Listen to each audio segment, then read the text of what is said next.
Hello there, folks. Hey, this is Joe Wazoo here.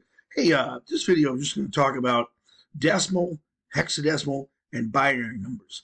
And I'm going to make a little demo here that you can do in Crimson 3.2 to play along with. And the reason I'm doing this is I was teaching a class the other day, and I did something with the hexadecimal number that many in the class didn't really understand what I did. So I want to kind of show this, and then maybe you guys can grasp the concepts between a decimal, hexadecimal, and binary numbers. They're all the same.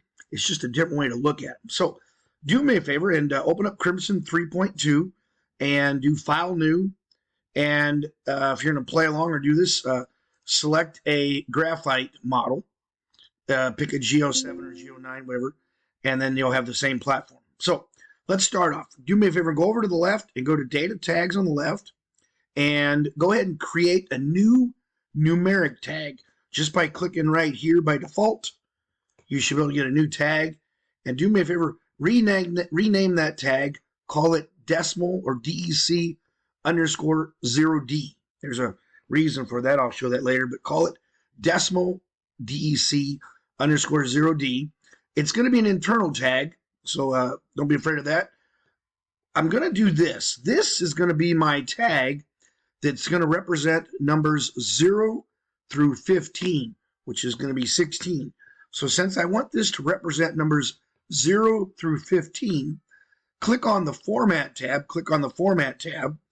and right here, team, where it currently says Generic by default, hit the Pick button here, select Numeric, and when you click on Numeric for the type, that's going to give you access to the data limits and other things.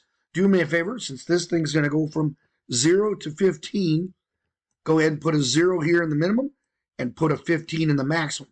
Then we get to the keyboard. That will limit that, which is exactly what I want. But down here where it says digits before decimal point, if you notice the number 15, 1-5, that's going to be 2 digits. So make that there be 2 digits before, okay? So that takes care of that one. Now what I want you to do is go over to the left and go ahead and insert another new tag, insert another new numeric tag. But on this one, go ahead and rename it, call it BIN underscore 0B. Make that bigger so you can see it. Call it BIN 0B. Notice that on mine, let me delete the one I just did. Mine is yellow, and I'll show you why. If you click on the Data tab for this new BIN 0B, yours is currently blue. When you click on the Data tab, if you slide all the way up, what you're going to do is you're going to make this tag, this 0B, become a simple formula tag equal to this one. And all you're going to do, team, watch this trick. When you click on the bin 0B over on the left, go over to the right side, go to Data Tags on the right side, simply grab the 0B, grab the decimal 0D, that one, and you're simply going to, well, I got to slide on the top. You're simply going to drag this and drop it right here on the word tag, and that's going to become a formula assigned to this. So basically this guy is yellow, and it's going to be equal to this one. But on the binary one, here's what I want you to do. I want that one to take the decimal number, and I want to show it as a binary number. So do me a favor, on the binary one, click the Format tab here. Click the Format tab. And this one on the format, you're going to do just like you did on the other one. You're going to go down here to where it says Format Type. It says General. Hit the Pick button here. Select the numeric. Click on Numeric. And then now the only difference is if you slide down, depending on your resolution, slide down below. You see right here, team, where it says Number Base, and by default, it says Decimal. Hit the pull down there and choose Binary. But instead of it being 5 or whatever it is listed, I want this to be 4 digits, just 4 bits. So make it be 4 right there, and that's all. And I'm picking on the word 4, or 4 bits. 4, yeah, 1 zeros. That's right, bits, that's correct. Because we're going to go from 0 to 15 in decimal, which is going to be 0, 0, 0 to, well, let me say that again, 0, 0, 0, 0 to 1, 1, 1, 1, which is going to be 16, well, 15, I'm sorry, in binary. So anyway, do that. Do me a favor, go ahead and create another new tag over here on the left. Create another new tag and call this one, rename it hex underscore 0x. I'm going to change this to capital EH. Anyway, call it hex underscore 0x. And on this guy, we're going to do the exact same thing. Click on the data tab. Click on the data tab for your hex. Go over to the right side. Grab once again the same decimal 0D and just drop it on the word tag. That makes it again a yellow. But this one's going to be a hexadecimal. I want to show this as a hexadecimal number. So go to the Format tab here. Go to the Format tab, just like we did on the other one. Hit the pick button here and choose numeric for the type. But this time, if you slide all the way down, do me a favor and change the number base here from decimal to hexadecimal and do digits before just 1. Now, if you don't know about a hexadecimal number, a hexadecimal will go from 0 to F over the span of 0 to 15 decimal, and that's what I'm trying to teach you here in this thing. So anyway, go ahead and do that. All right, so I got those 3. Don't worry about this other one I got here. Do me a favor, team, go over to display pages on the left, and if you're tagging along here real quick, if you go to the right side of Crimson, go ahead and click on your decimal 0D, hold down your shift button, highlight your hex 0x. That selects all 3 of those. With all 3 of these Yahoos highlighted, simply drag them out here like this. I'm going to just show this the same thing. Since I have them all highlighted, I'm going to go ahead and make these be a little bigger like this. And then in the heat of passion or the speed here, I'm going to make my 0dB data entry. So do me a favor, just, well, watch this trick. If you click away, you lose focus. Hover over the decimal 0D. Click one time, the ghosted box of choices comes up. The second row from the middle, the second column right here, this button here, boom, boom, boom. Make the font bigger. And then this little button here with the little, I call it the little green jalapeno pepper. That's a green arrow. But anyway, if you click that, that turns on data entry. Now, do me a favor, go ahead and save that. Save it somewhere. I called mine decimal, binary, hex numbers, but you can save it anywhere. Once you save it, and the whole purpose of this team is to use the emulator, this button right here, if you go ahead and check this little button right here, make it so it has a gray background, that will let you download to the emulator. So make sure it's got that. And then go ahead and hit the Shazam button. Let's see if it downloads. Okay, so once it downloads, here's the one I just did. This is the one in my pretty part. But if you click on this, notice, team, the keyboard comes up because I got this set up as data entry. Notice right here it says 0 through 15. So the goal of this is to teach you what the decimal numbers 0 to 15 looks like in binary and hexadecimal. So for instance, if I put in here the number 3, so here's 3. Now if you look here, this is the binary representation. If you're familiar with binary, great. If you're not, listen. The first bit has a weighted value of 0, 1. The second bit has a weighted value of 0, 2. The next bit has a weighted value of 0 and 4. This one is 0 and 8, 16, 32, all the way on up to bazillion, gazillion, whatever. But anyway, it's 2 to the x is the power each time, okay? So if you look here, in a binary, you have this one's worth 2 if it's on, so 2 plus 1 equals 3. That shows this decimal here. And hexadecimal is the exact same numbers until it gets to number 10. When it gets to number 10, then it rolls over to letters A, B, C, D, E, F. So for instance, if I change the decimal here to number 9, you can see right here, remember this one's worth 8 plus number 1 equals 9. That's fine. There's my 9. Watch when I go to 10 decimal, because this is a base 10. Watch this. Boom. There's my 10. 8 plus 2 is 10. But in hex numbers, that is an A. So for instance, if I put in, well, let's put in 15. All ones here. That's what I want you to see. And then you got an F here. That is the equivalent of that hex. Now, what you didn't notice, or may have picked up on, I made you call this one 0D, 0B, and 0X, because you're going to see in parts of code, when somebody's writing code, and they want to declare something as a hexadecimal number or a binary, they'll put a 0B in front of it, a 0X. Usually the decimal is kind of default, but you can also put a 0D in front of that number. So I did that here. Now you can see here, team, on my graphic, I got a slider bar, so I can just click on this, or I can tap like this to let it go up and down. I'll show you real quick if you want to throw that do that on your example. Go back to Crimson. If you go over to the right side of Crimson and go into primitives on the right side, do me a favor, primitives. If you go into the legacy, slide down a little bit, go into the legacy primitives, you're going to see there are some C2 rich vertical sliders or horizontal. These date to our Crimson 2 software. Anyway, I don't think we have these in Crimson 3 new. So I'm pretty sure we don't. But anyway, all you got to do is drag this guy out here like this. And then to link this to the decimal tag, double click on it. And right here in the value, you're just going to grab your decimal, that guy right there, boom, put it right there. And then as you touch this, or just touch anywhere in between here, it's going to go ahead and automatically jump up. I'll go ahead and download that to mine. Watch. I can just click in here, boom, boom, and so forth. Okay.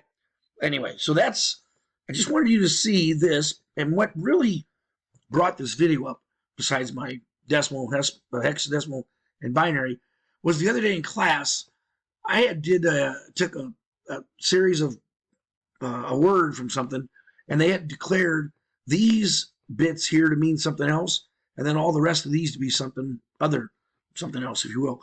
So what I did in class is I took this and I ANDed it with 000F, as in Frank. And so by doing that, that got my answer correctly that I wanted. Basically, I made all these don't cares, and this last part showed up. So let me just go one step further in this video here. Do me a favor, team, go over to the left, go back to data tags, create another new tag, if you don't mind. Create another new tag, and I'm just going to leave that as format type numeric. I don't think I need it. Oh, yeah. On this one, leave it tag 1. Go to the format tab, hit the pick button here. Call it a numeric or declare it as a numeric. But this one, I want to show it as a binary, just like I did before. However, this one I'm going to choose binary, and instead of being 4 digits, I want to show a whole word of data. I want to show 16 bits. So change this from 4 to 16. And then I really like this feature in Crimson where you can group your 4 bits at a time, or a nibble, so that it kind of separates. And I love to group the digits, because then when you go to display pages and you drag that thing out, it'll put a dash between them, which is really nice because makes it easy to see. Let me get rid of this here. So when you drag it on your page, go ahead and put that out there. I just want you to see something. Notice that mine has a background color of black, whereas these two don't. So I want to make this a data entry. If you double click on it, that brings up the data box properties. Team, all you got to do is here in the operation, hit the pull down here where it says data, display only, make that data entry, and that should give you the black background color, or just an opposite color, which indicates that it's going to be data entry. That's what I did there. And then I want to step further. Right now I have to manually kick on this, if you will. I wanted to put a button here that would generate a random number. So hey, check this little feature out. If you go over to the right side, go to the home directory of your primitives, go to the home directory. If you go into the category, you have to go to the top, go into action buttons, and there's all kinds of buttons in there, but the one I actually happen to use, I think it's this fire one, which is the 3rd row from the top, the right-hand column. If you drag that thing out there, my goal is to be able to click on this to generate this as a random number between 0 and 65,535, which is the same thing as 16 ones, if you will, or it's the same thing as FFFF hexadecimal. Anyway, if you double click on this thing to bring up its properties, notice it gives you 2 pictures. If you want to change a picture, say you wanted this to be gray and you wanted this one to be green, for instance, notice that Crimson automatically put you in the symbol factory. Okay, so in symbol factory, you got to stay at a lot of Holiday Inns to figure this out, but through many hours of research, I think if I go down to gadget buttons 3, if I go into gadget buttons 3 categories, you slide down a little bit, you can start to see the pictures. So I want this thing to be the gray or black up. So all you gotta do is grab that picture or whatever picture you want, drop it there, and then I want the green down to be here. That's going to be my pictures. Again, you guys can leave them alone, but that's what I'm doing here. Now, if I go to the Action tab, this is the important part. On the Action tab, when I push this, I want it to make tag 1 be a random number. So if I hit the pull down here, I got all kinds of options. I'm going to choose user defined, boom, and then I got this tag released here. The easiest way to do this, team, some computers, when you hit the edit button, this doesn't show up very well, so I'm just going to show you the long way. If you hit the pull down here for released, choose complex. And every time I push that button, I want tag 1 to equal a random number between 0 and 65,535. So I'm going to go over to the right side, data tags. I'm going to grab this guy and drag it out here like this, boom. And I'll do a space equals, and I'm going to type the word random, R-A-N-D-O-M, open parentheses, 65,535, close parentheses, and a semicolon. That's the end of that statement. You might ask, where did I know random? Well, if you go down to the lower right-hand corner of Crimson and click on System, expand the Functions tree, and then if you slide down, expand the Math category, and then inside the Math category, there is going to be a lot of stuff in here, but there's a function called random. And if you happen to right-click on that and do Show Help Info, that will take you to the document, and all it does is it creates a random between 1 and minus this. I should make it 65,536, but that's okay. It's close enough. All right. Right here where it says complex code, I'm going to say generate tag 1 random. I'll just call it that. I like to put descriptions there because then the next person that comes along has at least a fighting chance to say, what does this do? That's what it does. So now when I click the OK button, boom, here, I'm going to click OK again, boom. Oh, let me go back one more. I always like to do this stuff on released. You know, on a real HMI, I'm using the emulator here, but on a real HMI, if you use the on pressed, I've seen operators or people there that press it and then they hold it down. And before you know it, you're 3 pages deep. So I like to generally always have my stuff execute on release. So I'm going to do the on release. There we go. All right, I'm going to save it. Let's download it, see if it works. Boom. Now if I click here, look, every time I click that, it generates a different random binary number. I could also show it in hex, but anyway. So my next step here is I want to take this and I want to leave just one set of these bits. I don't care which one, but let's say I want to get this, parse out this particular nibble. We could call this nibble 0. This is nibble 1, nibble 2, and nibble 3. I think that's correct. Isn't 4 bits is a nibble, 2 nibbles is a byte, 2 bytes is a word, and 2 words is a double word, and so forth. I think that's correct. It's been a while since I've went to school. But anyway, that's what I think it's called. 4 bits equals a nibble. I could be wrong, but I think that's correct. Anyway, if I go back here to Crimson, I'm going to go ahead and create, let's go over to data tags over here, and let's ponder our thoughts. Let's create another tag here. Create tag here, tag 2, okay? And let's go to the Format tab for tag 2. Let's make this guy be a hex number. So I'm going to hit the pick button here, choose numeric, click OK, and then slide down right here to the number base. Let's go ahead and make it be a hexadecimal. And I'm going to have 4 digits. I want to be able to go from 0000 to FFFF. That should have you going. All right. So if I go over to display pages, I'm going to go ahead and drag that tag 2 out, this guy out here. And I'm going to cheat, team. I'm going to copy all the attributes from this over to here. So if I right click on this one I just did and say copy from, choose copy all formatting. Notice the trailing X, it's asking me who. Click on this guy, boom. And then I'm going to make this one the same size as this one. If I right click on this and do same size as this guy here, boom. There you go. And then I like to line things up. So I'll right click on this one, align with left of this one. All right. So these are 2 of my tasks here. I'm going to, I'm going to get rid of it. You guys have that button. I have this button, does the same thing. So I'll get rid of this button. We're going to make another one. So this is going to be my hexadecimal number. And I'm going to take this and I want to end it with this to parse out these different nibbles, if you will. So let's go ahead and create one more button. I'm going to go over to the right side, go to primitives, Crimson always kind of remembers where you were, so I was already in action. I'll grab another one of these fire buttons out like this, because this one's going to be my AND function. So let's go ahead and right click here and do properties. And on the action tab, I'm going to choose user defined. So anytime somebody pushes this, I want to do this function. Go ahead and hit the pull down for the on released, choose complex. And what we're going to do is whenever we push this, we want a new tag 3, for instance, to be tag 1 ANDed with tag 2. So I'm going to just type on the seat of my pants here. I'm going to go tag, let's see, what did they call it over here? I'm going to call it tag 3, okay, equals, and if you want to make this easy, you can go to the data tags on the right, and you can drag tag 1, space.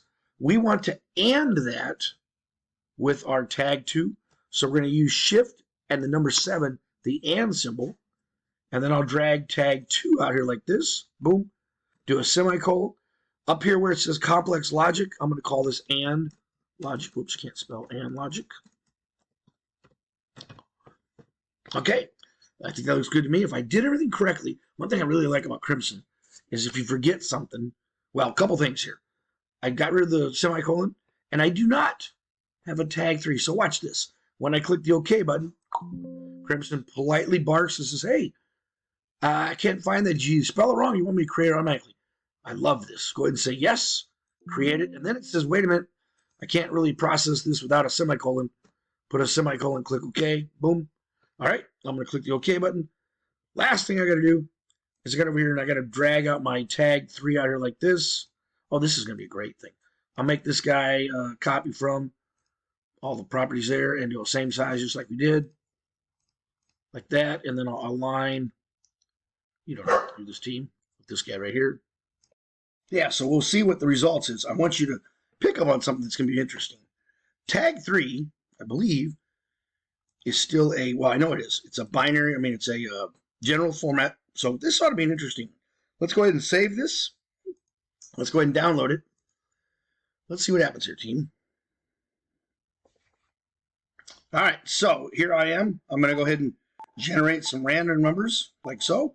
Remember, I want this guy to leave this nibble right here. So if I go here, it's already in hexadecimal, so I'm going to do 000F. Okay. All right, so this is 1 and 0 is 0, but 1 and 1 equals 1, 0, 0 equals 0, 1 and, yeah, so this should be, let's see what happens. If I press this button, boom, I got the number 11. How did I get number 11? Well, let's look at this real quick. This is 8. Remember, this one's worth 8. Plus 2 is 10. Plus 1 is 11. That's correct. Now, you might be going, what? What if I do something else? What's this one here? That's 14. 8 plus 4 is 12. Plus 2 is 14. That's correct. What if I wanted to find out this, the value of this particular nibble? This might be a little different. Let me go here. And this time I put in 00F0 because I want to find out this bit. So this guy right here. So hit that. Okay, there we are. Now this is going to be interesting. I'm going to predict that it's going to be a huge number, but let's see. Ready? Here we go. And boom, 96. Why did it say 96? Well, because this here, even though this is worth well, it's more than that. This is 8. This becomes 16, 32, 64, 128. So these are weighted even more. Let me back up here. Let me go make this number be a binary with this. That way you can see the real representation. So go back to Crimson. I'm going to go to data tags on the left. This tag number 3, click on tag number 3 on the left. Go to the Format tab for tag number 3, and down here where it says Format Type, hit the Pick button on the General. Choose Numeric like we did before. Click OK. But if you slide all the way down, do me a favor and change the number base to binary, and then put 16 digits, because we're going to do one whole word of data, do 16.